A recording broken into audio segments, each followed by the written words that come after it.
So we have with us Scott Hootie Hootmacher, who is the brand manager for Lifetime and the New York City Triathlon, as well as Deanne Criswell. She is the commissioner of the Office of Emergency Management from the City of New York. So after we make some brief statements, I'll open up the floor for a Q&A. Hootie?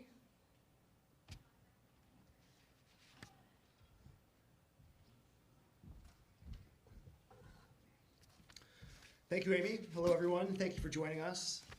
Like Amy said, my name is Scott Hootmacher. I go by Hootie. We've had an interesting week here in the city of New York.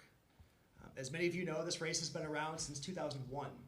It was actually invented as a testament to the idea that New York City could handle a triathlon.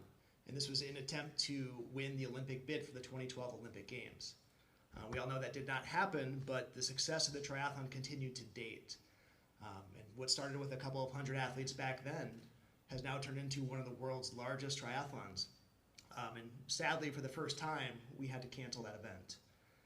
I want to thank Commissioner Criswell for being here with us. I want to first thank a bunch of agencies we work with. I want to give you guys a scope of how big and how complex this race really is. We work with the City of New York, the New York City Office of Emergency Management, the Mayor's Office, the NYPD Harbor Patrol, the New York Department of Parks and Recreation, the FDNY, the Central Park Conservancy, the New York Department of Transportation, the Department of Environmental Protection, and the Triborough Bridge and Tunnel Authority. That is a lot of organizations right there. And as you can imagine, this planning takes more than a year. Our dates are actually set sometimes up to 2 to 3 years in advance. And as this planning process has come along, we are constantly in contact with each of those agencies who know our plans and know exactly what we're going to do with our athletes, with our sponsors, with our spectators, with our volunteers. About 2 weeks ago, always monitoring the weather and the conditions, we were aware of the impending heat. I know New York City had the blackout last week. We were very conscious of exactly what was approaching, and we have systems and policies in place with very specific parameters under which we operate the event as is in its entirety, or we talk about shortening or abbreviating courses, or in extreme circumstances like this, we do cancel the race. So a lot of this stemmed from the conversations yesterday. And we've been in conversations with the commissioner, with the mayor's office for a very, very long time, and this decision really stemmed from a conversation yesterday where we got into the metrics and the science of how we produce a race in the most safe environment possible for our athletes. That is always paramount with us at Lifetime. We produce 30 races across the country. We've produced this race for the past 7 years, and there are no hiccups or there are no asterisks with that policy. Referencing historic heat, from the past, we know we've been in a situation where our swim was canceled. That was many, many years ago because of bacteria in the water in the Hudson River. Again, we've never canceled this race specifically, but we have detoured this run. So triathlon is specifically swim, bike, run in that order. And due to heat over the past few years, 2016 and 2018 specifically, we did grow to heat indexes that were beyond our ability to continue on in a very safe race environment. So this meeting yesterday, which led to the cancellation of this event, we were forecasting a heat index on race morning, again on Sunday at 6 a.m., a heat index of 86 degrees. At 8 a.m., that heat index was bound to rise to 90 degrees. And that 90-degree limit, that is our threshold for knowing we need to alert and raise our event activation process to start thinking about detouring athletes, to black flag the event, and to basically move into a situation where we remove athletes from the course for the safety and security of all involved. As of this morning, we've actually looked at some of those numbers. The 6 a.m. forecast now, the heat index is looking at 93 degrees. The 8 a.m. heat index is looking to grow to 96 degrees, and then very soon after we'll hit the 100-degree mark. Running the numbers here and knowing that our athletes were to start this event in the Hudson River at 6 a.m., 1% of our athletes would have finished the race on Sunday by the time we hit that heat index of 90 degrees and we had to make modifications and then cancellations. So the decision to cancel this race came to the realization that 99% of our athletes would be out there on course. And there is no way we could guarantee them an amazing, top-end, safe, and fun event experience. At Lifetime, we like to pride ourselves in producing world-class, iconic events, and we know we could not do this. And because of that reason, we made the decision, in conjunction with the commissioner, the mayor, and everyone else involved with all these agencies, to cancel this event. Definitely a sad moment for us. A lot of us are triathletes ourselves. We have a lot of community support who come to produce this event with us, and it's a very tough day for us, as it was last night. Moving forward, we know we have several athletes in town. Of the 4,000 participants, more than 1,000 of them come from outside the tri-state market. We know we have the Hilton. Our expo is bound to open, which actually has 30 minutes ago. We know we had some programs in place that we could continue to host in the indoors and provide some value and some service to our athletes. So we've gone through a process in the past 12 hours basically to build a little bit of an experience for those athletes, those spectators, anyone who is around and going to be part of the New York City weekend. We made the decision to refund in full all of our triathletes. That does not happen in our space. Lifetime is invested in the New York market. We actually have 2 health clubs here in Manhattan. We have one coming to Wall Street next year, and then another 9 within the tri-state marketplace. So it was worth us investing in our athletes and reimbursing them so they could come and be a part of the Lifetime event space and the Lifetime Health Club world in the future. In addition to refunding their money, athletes are welcome to come here to the expo, here at the Hilton Midtown, pick up their race packets, pick up their t-shirts, pick up their race medals if they so choose. It's a very individual decision. And at least have a little bit of interaction with our staff and our coaches who are just around the corner here to hear those stories, to have some of those athletes be able to share their frustrations, to talk about opportunities for the future, just to build a little camaraderie with our company. We are part of this community and we are going to stand behind that. In addition, I hope everyone can stick around. At 1:00 p.m., the diaper derby happens out here in the foyer. We have toddlers crawling across a 12-foot mat as aspiring triathletes. We want to really introduce the idea of competition to a very young and early age. So you've got to go check out the diaper derby.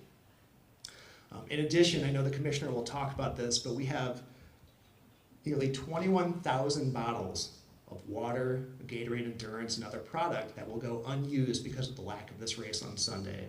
And we want to do good with that. So I believe the commissioner will make a couple of comments with regard to that, and then we'll get into Q&A after.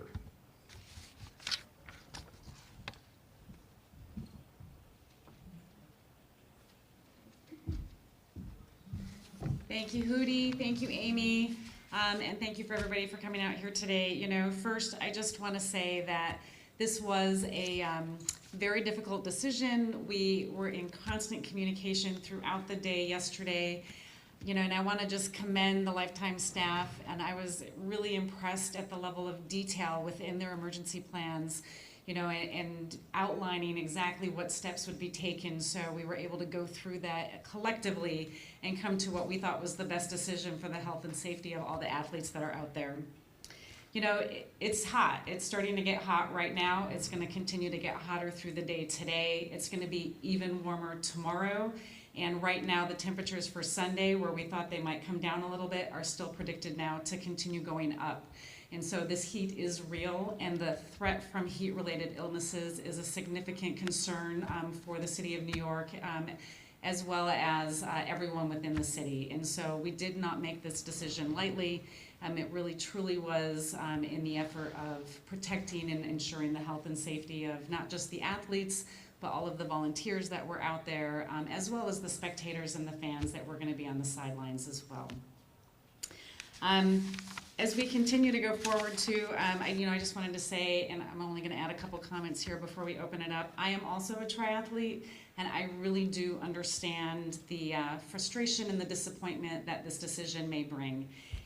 But again, this heat emergency is real, and it is significant. The National Weather Service continues to have an excessive heat warning in place through the end of Sunday. And we just want to make sure that everybody is taken care of.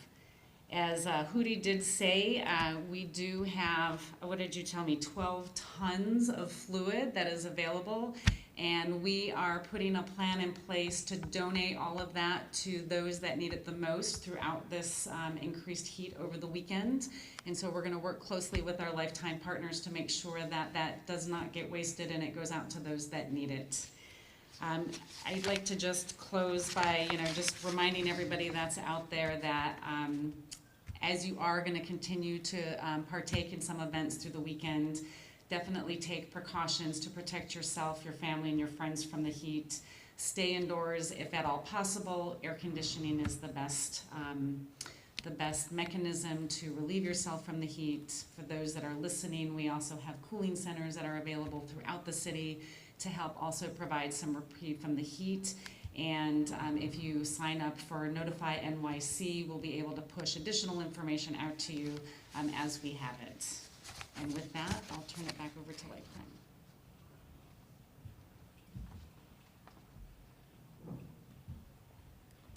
All right, so at this time, Hootie and the commissioner are going to be available for some questions. Does anyone have any questions they'd like to ask? Are all athletes this year guaranteed next year?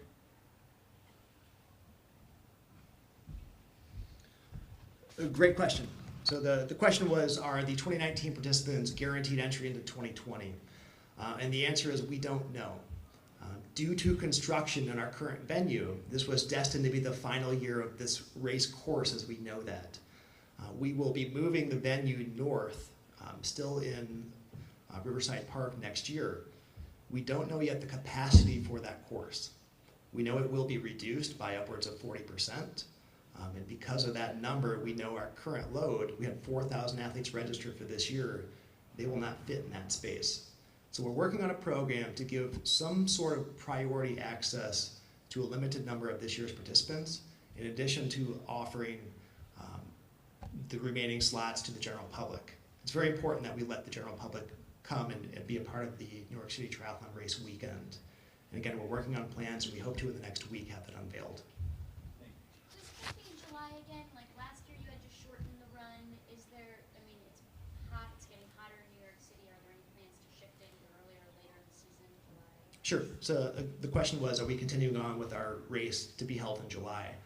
As of right now, we do have a date selected with the city, which we have set 2 to 3 years out in advance. Bill, you can probably attest to that. July 19th, 2020 is our initial date for next year. However, we are always looking at opportunities to make this race better, safer, bigger demand, and obviously the past couple of years have been unprecedented with the heat we've experienced. I'll also add that since 2001, this date has fluctuated a little bit between September and July, even late June, and that's all based on our timing of this event. We have to find a Sunday morning in the Hudson between 6 and 8 a.m. where those waters are flowing from north to south. And that is a very tricky time, a very tricky window of time to work within. For an example, last year our race was on July 1st, this year, July 21st. It's a 3-week window, 3-week gap. So we are always exploring new opportunities, and that's working with a very busy event schedule with our partners here in the city of New York.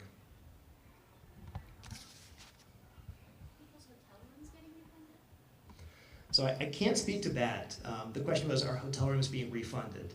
That's a policy of either the Hilton or whichever hotels that some of our traveling audiences have come into. And that's a situation that they'll need to take up with their specific vendors. The question is, why do we operate on a Sunday versus a Saturday? Bill Burke over here, whom I'm pointing at, he's had a long tenure. He's been around since 2001 with this race, but I'm going to guess here, and you can correct me. Sundays are the traditional event days for most endurance events because of the lesser traffic load and the lesser the community impact. So is that a fair question or a fair answer? Yes, that is Bill. correct. The traffic patterns in most major cities are much less on a Sunday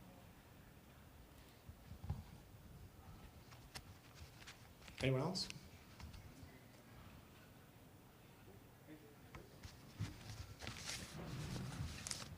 All right, thanks everyone. Good. You have that?